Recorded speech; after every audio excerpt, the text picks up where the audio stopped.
A blessed day mga ka-faith. Feeling mo ba unworthy ka? Yung kahit anong gawin mo, may guilt pa rin? Here's the truth. Jesus came to save you. Fully, completely, and personally.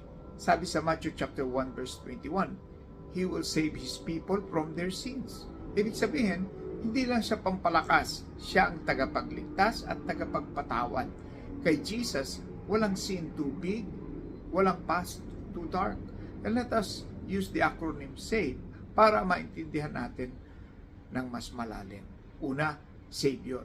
Jesus is our Savior. Siya ang nagligtas sa atin from sin and eternal separation.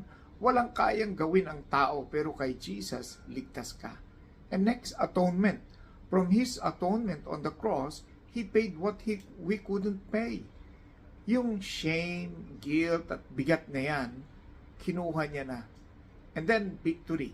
Jesus gives us victory over condemnation and fear. Hindi ka prisoner ng past mo. Pwede kang magsimulang muli. And lastly, embrace His forgiveness.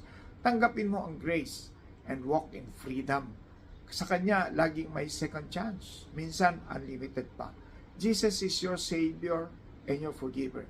This is Pastor Francis. Like, follow, and share for more hope-filled moments. God bless. Shalom.